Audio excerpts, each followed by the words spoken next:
ശാന്താകാരം ഭുജഗശയനം പദ്മനാഭം സുരേശം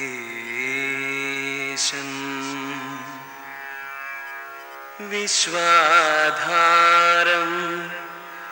ഗഗനസദൃശം മേഘവർണം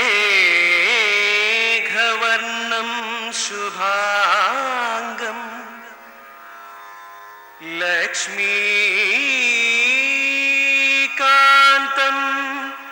കമലനയനം യോഗിഭിർധ്യാനഗമ്യം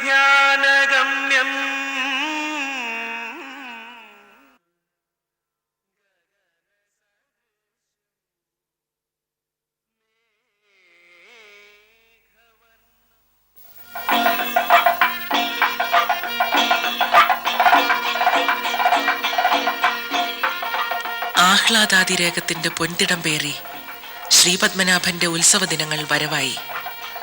തുലാത്തിലെ അൽപ്പശി ഉത്സവത്തിനും മീനത്തിലെ പൈങ്കുനി ഉത്സവത്തിനുമായി വഞ്ചി ഭൂപാലന്റെ ഇഷ്ടപ്രജകൾ കാത്തിരുന്നു. ശ്രീപത്മനാഭന്റെ പള്ളിവേട്ടയും ആറാട്ടും ഒരു ദേശത്തിന്റെ തന്നെ സാംസ്കാരിക വിളംബരങ്ങളായി. കൗതുകമുണർത്തുന്ന പടുകൂറ്റൻ പഞ്ചപാണ്ഡവ രൂപങ്ങളും കരുത്തും കലാവൈഭവവും കരം കോർക്കുന്ന വേലകളിയും ഈ തിരുമുറ്റത്ത് ഉല്ലാസം നിറച്ചു. വർണ്ണപ്പകിട്ടാർന്ന നവരാത്രി ഘോഷയാത്രയും അതോടനുബന്ധിച്ച ചരിത്രപ്രസിദ്ധമായ ഉടവാൾ കൈമാറ്റവും കാണികളിൽ നയനാനന്ദം പകരുന്നു. പൊന്നിൻ ചിങ്ങത്തിലെ തിരുവോണനാൾ ഭഗവാന്റെ തിരുനാളാണെന്ന് അവിടത്തേക്ക് സമർപ്പിക്കാനായി വർണ്ണപ്പകിട്ടാർന്ന പള്ളിവില്ല് തലേന്നാൾ തന്നെ ഒരുങ്ങിക്കഴിഞ്ഞിരിക്കും. വീര ഇരവിവർമ്മയുടെ കാലത്തെ തുടങ്ങിയ ഒരു ആചാരം. ശ്രീപത്മനാഭനൊപ്പം നരസിംഹമൂർത്തിക്കും തിരുവമ്പാടി കൃഷ്ണനും ശ്രീരാമസ്വാമിക്കും ഇത്തരം പള്ളിവില്ലുകൾ സമർപ്പിക്കപ്പെടുന്നു.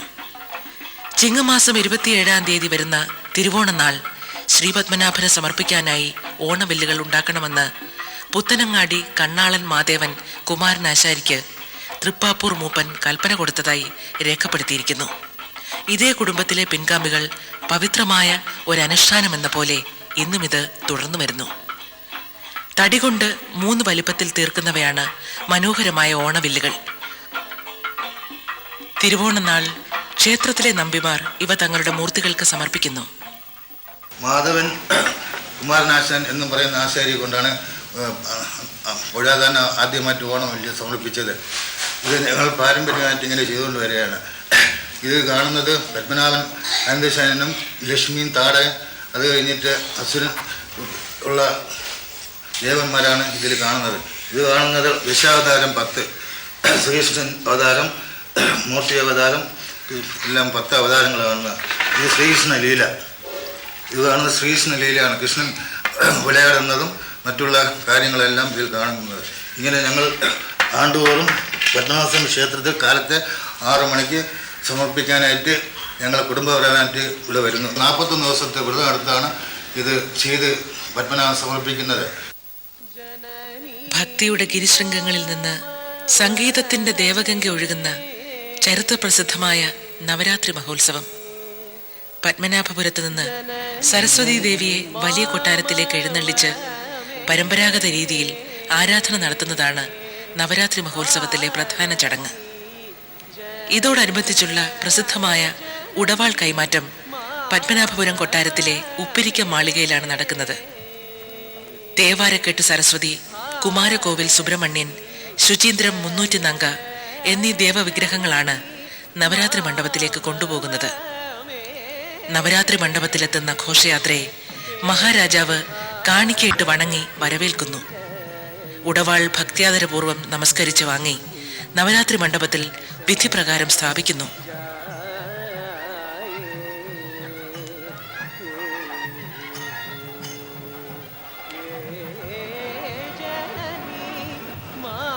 ചരിത്രവും ഐതിഹ്യവും ഇഴചേരുന്ന ഒരു കഥയുണ്ട് ഈ ആചാരത്തിന് പിന്നിൽ. ചോളരാജാവായ കുലോത്തമ ചോളന്റെ പുത്രി അമരാവതിയെ ആസ്ഥാന കവിയായ കമ്പന്റെ മകൻ അംബികാപതി മോഹിച്ചു. ഇതറിഞ്ഞ രാജാവ് അംബികാപതിയെ വധിച്ചു. മനംനൊന്ത കമ്പൻ തന്റെ ആരാധനാമൂർത്തിയായ സരസ്വതി വിഗ്രഹവുമായി വള്ളിയൂർ കൊട്ടാരത്തിൽ അഭയം തേടി. വിവരമറിഞ്ഞ രാജാവ് വള്ളിയൂരിലെത്തിയപ്പോൾ കമ്പൻ സരസ്വതി വിഗ്രഹവുമായി പത്മനാഭപുരത്തെ കൽക്കുളം കൊട്ടാരത്തിലെത്തി. വിഗ്രഹം കുലശേഖര പെരുമാളെ ഏൽപ്പിച്ച ശേഷമാണ് കമ്പൻ അവിടെ നിന്ന് മടങ്ങിയത്. 18-ാം നൂറ്റാണ്ടിന്റെ അന്ത്യത്തോടെ വേണാടിന്റെ ആസ്ഥാനം തിരുവനന്തപുരത്തേക്ക് മാറ്റിയപ്പോൾ നവരാത്രി ആഘോഷം അവിടെയായി. അതിനുവേണ്ടിയുള്ള വിഗ്രഹം അന്നു മുതൽ പത്മനാഭപുരത്ത് നിന്ന് കൊണ്ടുപോകാനും തുടങ്ങി. ശ്രീവരാഹം, തിരുവല്ലം, ചെറിയ ഉദേശ്വരം, വട്ടപ്പോത്ത്, ആരകം തുടങ്ങിയ ക്ഷേത്രങ്ങളും ശ്രീപത്മനാഭന്റെ ഉത്സവങ്ങളിൽ പങ്കെടുക്കുന്നു. ഉത്സവം പ്രമാണിച്ചുള്ള ദ്രവ്യകലശത്തിന്റെ മുന്നോടിയായി നടക്കുന്ന മുളയിടൽ എന്ന ചടങ്ങ്. ഇതിനാവശ്യമായ മണലും വെള്ളവും മിത്രാനന്തപുരം ക്ഷേത്രക്കുളത്തിൽ നിന്നാണ് കൊണ്ടുവരുന്നത്. ദ്രവ്യകലശത്തിൽ ഉപയോഗിക്കുന്ന ധാന്യങ്ങൾ പൂജ കഴിച്ച് ഈ മണ്ണിൽ മുളപ്പിക്കുന്നു. മണ്ണുനീര് കോരൽ എന്നാണ് ഇതറിയപ്പെടുന്നത്.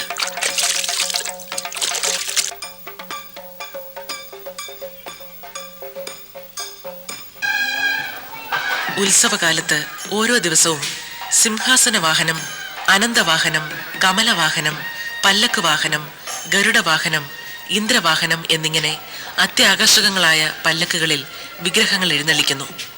അനിഴം തിരുനാളിന്റെ കാലത്ത് ഒരാന വിരണ്ടതിനെ തുടർന്നാണത്രേ ആനപ്പുറത്ത് വിഗ്രഹങ്ങൾ എഴുന്നള്ളിക്കുന്നത് നിർത്തിയത്. പള്ളിവേട്ടയും ആറാട്ടും ആധ്യാത്മിക ചൈതന്യവും അനുഷ്ഠാന ഭംഗിയും തുളുമ്പുന്ന രണ്ട് ചടങ്ങുകൾ.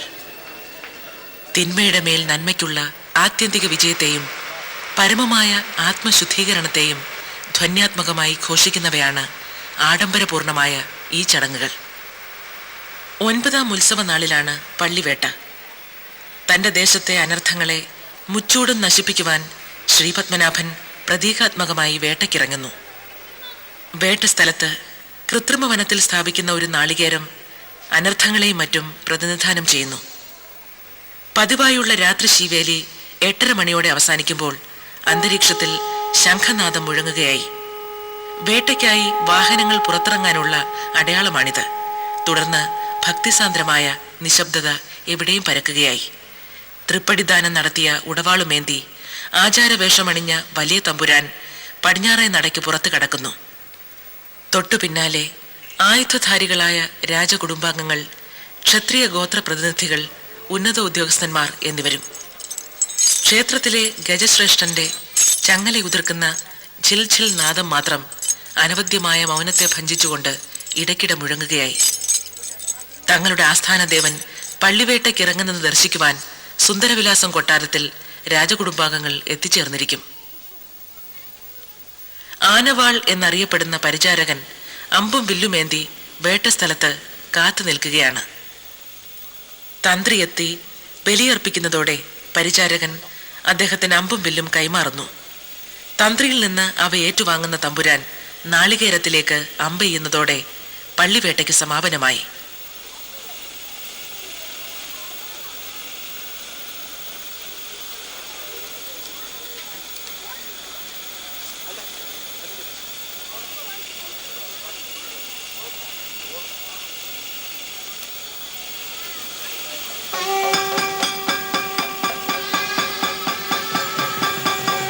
അതുവരെ നിശബ്ദ ഗംഭീരമായിരുന്ന അന്തരീക്ഷത്തിലേക്ക് അപ്പോൾ ഒരു ശംഖനാദം പൊട്ടിവീഴും. അസുലഭമായ ഒരാഹ്ലാദ സ്ഫോടനത്തോടെ വാദ്യഘോഷം മുഴങ്ങുന്നു. തുടർന്ന് ഘോഷയാത്ര വടക്കേ നടവഴി സാവധാനം മടങ്ങുന്നു.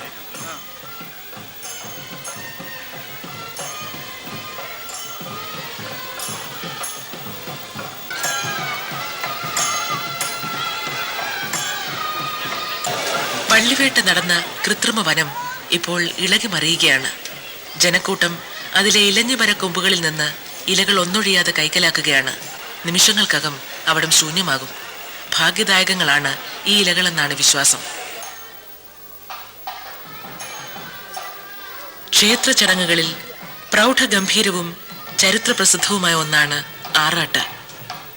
സാധാരണയിൽ നിന്ന് വ്യത്യസ്തമായി പുലർച്ചെ 5 മണിക്ക് എത്തിച്ചേരുന്ന വലിയ തമ്പുരാന്റെ സാന്നിധ്യത്തിലാണ് ആറാട്ടുനാൾ ശ്രീകോവിൽ തുറക്കുക. പടിഞ്ഞാറേ നടയിലെ കരിങ്കൽ പാകിയ പാതകളിൽ നിന്ന് പോക്കുവേൽ, മെല്ലെ പിൻവാങ്ങുകയാണ്. കിഴക്കേ കോട്ട മുതൽ ശംഖുമുഖം വരെ വ്യോമമാർഗം ഉൾപ്പെടെ എല്ലാ ഗതാഗതവും ഇപ്പോൾ നിലച്ചു കഴിഞ്ഞു. നിരത്തിൽ ഇരുവശവും തിങ്ങിക്കൂടിക്കഴിഞ്ഞ ഭക്തജനങ്ങൾ രാജകീയ പ്രതാപത്തിൻ്റെ എല്ലാ വർണ്ണപ്പൊലിമകളോടെയും ഓർമ്മയിലേക്ക് ചരിത്രത്തെയും പൈതൃകത്തെയും ഒരിക്കൽ കൂടി പ്രത്യാനയിച്ചുകൊണ്ടും ആറാട്ട് ഘോഷയാത്ര മന്ദം മന്ദം നീങ്ങുകയായി. വലിയ തമ്പുരാനോടൊപ്പം ക്ഷണിതാക്കൾ, ഉദ്യോഗസ്ഥന്മാർ, നിയമപാലകർ, ക്ഷേത്ര പുരോഹിതന്മാർ എന്നിവരും ഘോഷയാത്രയിൽ അകമ്പടി സേവിക്കുന്നു.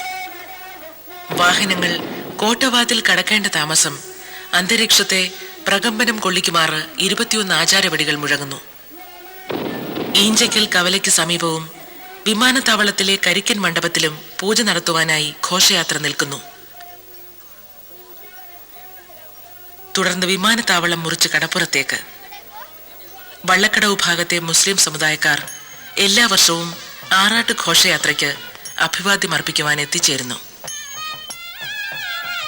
പശ്ചിമാമ്പരത്തിൽ അസ്തമയ സൂര്യന്റെ അരുണിമ പടരുകയാണ്. പുണ്യവിഗ്രഹത്തെ വാരിയെടുക്കാനെന്നോണം ആർത്തുയരുന്ന തിരമാലകൾ. ദേവവിഗ്രഹങ്ങൾ ആറാട്ടുമണ്ഡപത്തിലെത്തിക്കഴിഞ്ഞു. അവ സമുദ്ര നിമജ്ജനം നടത്തുന്ന ധന്യമുഹൂർത്തമാണിനി. ശ്രീപത്മനാഭന്റെ നീരാട്ട്. 3 നമ്പിമാരും ഒന്നൊന്നായി വിഗ്രഹങ്ങൾ തങ്ങളുടെ ഉരസിനോട് ചേർത്തു പിടിച്ച് സമുദ്രത്തിൽ മുങ്ങുന്നു. തന്ത്രി തന്റെ പാവനമായ ശംഖിൽ ജലം ശേഖരിച്ച് നിവരുന്നു. ശംഖനാദവും തിമിലവാദ്യങ്ങളും ഒരിക്കൽ കൂടി ഉയരുകയായി.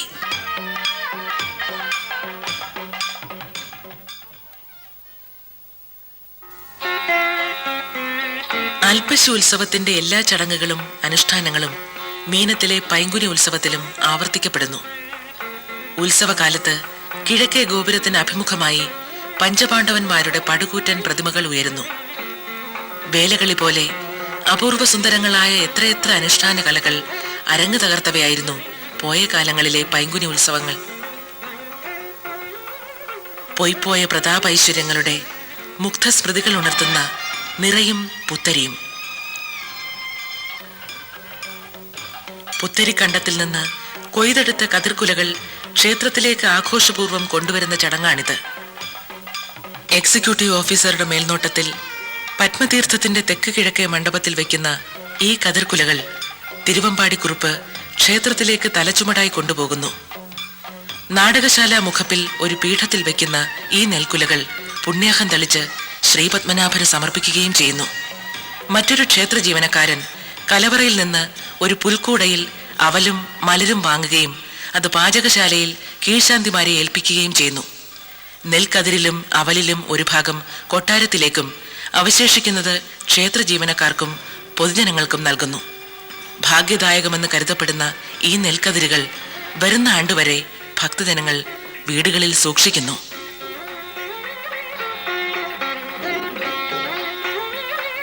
തന്ത്രിമാർ, സ്വാമിയാരുമാർ, നമ്പിമാർ, ശാന്തികൾ എന്നിവരടങ്ങുന്ന സങ്കീർണമായ ഒരു പൗരോഹിത്യ ഘടനയാണ് ശ്രീപത്മനാഭസ്വാമി ക്ഷേത്രത്തിൻ്റേത്. ഋഷിപൂജ നടക്കുന്ന ദുർലഭം ക്ഷേത്രങ്ങളിലൊന്നാണിത്. തൃശൂർ നടുവിൽ മഠത്തിൽ നിന്നും കന്യാകുമാരിയിലെ മുഞ്ചിറ മഠത്തിൽ നിന്നും സന്യാസം സ്വീകരിച്ച നമ്പൂതിരിമാരാണ് ക്ഷേത്രത്തിൽ പുഷ്പാഞ്ജലി സ്വാമിയാരുമാരായി പ്രവർത്തിക്കുന്നത്. അനിടം തിരുനാൾ മാർത്താണ്ഡവർമ്മയുടെ കാലത്താണ് ഇന്നത്തെ മുഞ്ചിറ മഠം സ്ഥാപിതമായത്. വർഷത്തിൽ 6 മാസം വീതം തുടർച്ചയായി ക്ഷേത്രകാര്യങ്ങൾ നിർവഹിക്കുന്നതിനാണ് 2 സ്വാമിയാരുമാർ നിയോഗിക്കപ്പെടുന്നത്. ക്ഷേത്രത്തിലെ വൈദിക പ്രമാണിമാരായ സ്വാമിയാരുമാരുടെ നിലപാട് ക്ഷേത്രകാര്യങ്ങൾ സംബന്ധിച്ച് മർമ്മപ്രധാനമാണ്. പത്മനാഭസ്വാമി ക്ഷേത്രത്തിലെ പുഷ്പാഞ്ജലി ഇവിടെ അവകാശം നടുവിൽ മഠത്തിനാണ്. നമ്പിക്കോ തന്ത്രിക്കോ പൂജ കഴിക്കാൻ വയ്യാത്ത സാഹചര്യം ഉണ്ടായാൽ ശ്രീ പത്മനാഭന് പൂജാതി കാര്യങ്ങൾ ചെയ്യുന്നതും നിത്യാനന്ദപുരത്തെ പടിഞ്ഞാറെ മഠത്തിൽ സ്വാമിയാരാണ്. ഇരിങ്ങാലക്കുടയിലെ തരണനെല്ലൂർ നമ്പൂതിരിപ്പാടന്മാരാണ് പണ്ടു മുതൽക്കേ ക്ഷേത്രത്തിൽ തന്ത്രിസ്ഥാനം വഹിച്ചു വരുന്നത്. ക്ഷേത്രത്തിന്റെ ആത്മീയ പൈതൃകം സംബന്ധിച്ച എല്ലാ കാര്യങ്ങളിലും തന്ത്രിയുടെ തീരുമാനം അന്തിമമാണ്. ഭരണകാര്യങ്ങൾ ഒഴിച്ച് മറ്റ് ക്ഷേത്ര ആചാരങ്ങളെ സംബന്ധിച്ചിടത്തോളം ക്ഷേത്രത്തിൻ്റെ പറയാൻ അവസാന വാക്കായിട്ട് പറയാനുള്ള പരമാധികാരി തന്ത്രി തന്നെ. പിന്നെ ഒരു തന്ത്രിക്ക് ക്ഷേത്രമായിട്ടുള്ള ഏറ്റവും ബന്ധത്തിനെ പറ്റി പറയുമ്പോൾ ഒരു ഗുരുവിന് ഒരു ദേവൻ്റെ ഗുരുസ്ഥാനം ആ ഗുരുവിന് ഒരു ശിഷ്യനോട് തോന്നുന്ന വാത്സല്യങ്ങൾ, അല്ലെങ്കിൽ ആ ശിഷ്യൻ നന്നാവാനുള്ള താല്പര്യം, അല്ലെങ്കിൽ ഒരു പിതാവിന് പുത്രനോടുള്ള എന്തെല്ലാം ആ പുത്രൻ നന്നാവാൻ വേണ്ടി ചെയ്യേണ്ട കടമകളുണ്ടോ അതെല്ലാം തന്നെ ഒരു ക്ഷേത്രത്തിനെ സംബന്ധിച്ചിടത്തോളം തന്ത്രിക്കും ഉത്തരവാദിത്വങ്ങളുള്ളതാണ്. പിന്നെ ഈ ക്ഷേത്രം ഈ പദ്ധതി ആചാരം അതിൻ്റെ പ്രമാണ ഗ്രന്ഥങ്ങളൊന്നും നിലവിലില്ല. ഈ ഒരു ആചാരപ്രകാരം നടന്നു വരുന്ന സമ്പ്രദായമാണ്. അതൊരു 10 വിഷ്ണു ക്ഷേത്രങ്ങളാണുള്ളത് കേരളത്തിൽ.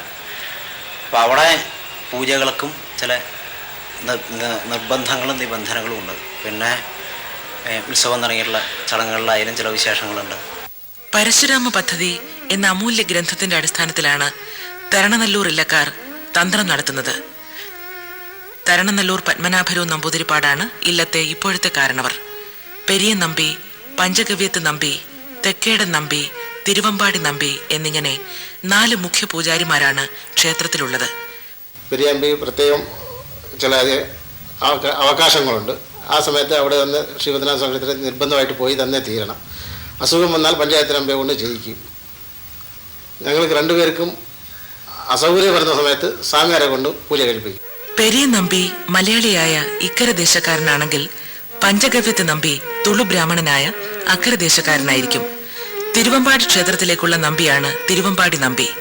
നരസിംഹസ്വാമി ക്ഷേത്രത്തിലേക്കുള്ള നമ്പി തെക്കേടത്ത് നമ്പി. ഇവിടുത്തെ ചിട്ടകൾ സ്വല്പം പ്രയാസമായി വരുന്നുണ്ട്. കാരണം ഇവിടെ ചില തൊഴേണ്ട സമയം ഇതൊക്കെ ഉണ്ട്. നമ്മൾ നമ്പിമാർ അകത്തുണ്ടായാലേ ജനങ്ങൾക്ക് ദർശിക്കാൻ പാടുള്ളൂ. നമ്മൾ അകത്തുണ്ടായിരിക്കണം, എന്നാലേ മണ്ഡപത്തിൽ കയറി തൊഴാൻ ജനങ്ങൾക്ക് പറ്റുള്ളൂ. അങ്ങനെ നമ്മളകത്ത് ആളുകൾ കയറിയച്ചാൽ നമ്മൾ ഇറങ്ങാൻ പറ്റാത്തൊരു സ്റ്റേജാണ്. കാരണം ഒറ്റക്കൽ മണ്ഡപം. അപ്പോൾ നമ്മൾ ഇറങ്ങിക്കഴിഞ്ഞാൽ നമ്മൾ അശുദ്ധമാവും. പിന്നെ രണ്ടാമത് കുളിച്ചു വന്ന് വേണം അകത്ത് കയറാൻ. അത് കാരണം കൂടെ ഇറങ്ങാനോ ഇതൊന്നും പറ്റില്ല. ആ ചൂടിന് അകത്ത് തന്നെ നമ്മൾ ഇരിക്കണം. ക്ഷേത്രത്തിന്റെ ഒരു ഭാഗം തന്നെയായി മാറിക്കഴിഞ്ഞ നീലകണ്ഠൻ നായർക്ക് ഇവിടുത്തെ ഏത് കാര്യവും മനഃപ്പാഠമാണ്. ശ്രീപത്മനാഭസ്വാമി ക്ഷേത്രത്തിൽ ഞാൻ ജോലിക്ക് വന്ന് 54 വർഷത്തോളമായി. മാനേജറായിട്ട് നോക്കി, പിന്നെ സ്പെഷ്യൽ മാനേജറായിട്ട് നോക്കി. ഇപ്പോൾ ശ്രീപത്മനാഭസ്വാമി ക്ഷേത്രങ്ങൾ കല്യാണ മണ്ഡപങ്ങളുടെ മാനേജർ ജോലി നോക്കുന്നുണ്ട്. 6 വർഷത്തിലൊരിക്കൽ നടക്കുന്നതായ മുറജോഗങ്ങളിൽ 9 മുറജോഗത്തിന് ഞാൻ ഭാഗഭാക്കായിട്ടുണ്ട്. അതിൽ പ്രധാന പങ്ക് വഹിച്ചിട്ടുണ്ട്. മതിലകം ഓഫീസ്. ക്ഷേത്രത്തിന്റെ ഭരണകാര്യങ്ങൾ നിർവഹിക്കുന്ന ഇത് പടിഞ്ഞാറെ നടയിലാണ്. എൻ്റെ ഇവിടുത്തെ പ്രധാന ജോലി ഈ ക്ഷേത്രത്തിൻ്റെ അഡ്മിനിസ്ട്രേഷനും അതിൻ്റെ ആയിട്ടുള്ള പ്രോപ്പർട്ടീസും വസ്തുവകകൾ നോക്കുക എന്നുള്ളതാണ്. പ്രധാനമായിട്ട് ഇതിൻ്റെ സെക്യൂരിറ്റി നോക്കണം. പിന്നെ ഇവിടുത്തെ അനുഷ്ഠാനങ്ങൾ ഒരുപാടുണ്ട്. മറ്റുള്ള ക്ഷേത്രങ്ങളെ അപേക്ഷിച്ച് നോക്കുകയാണെങ്കിൽ ഇവിടെ ഒരുപാട് അനുഷ്ഠാനങ്ങളുണ്ട്.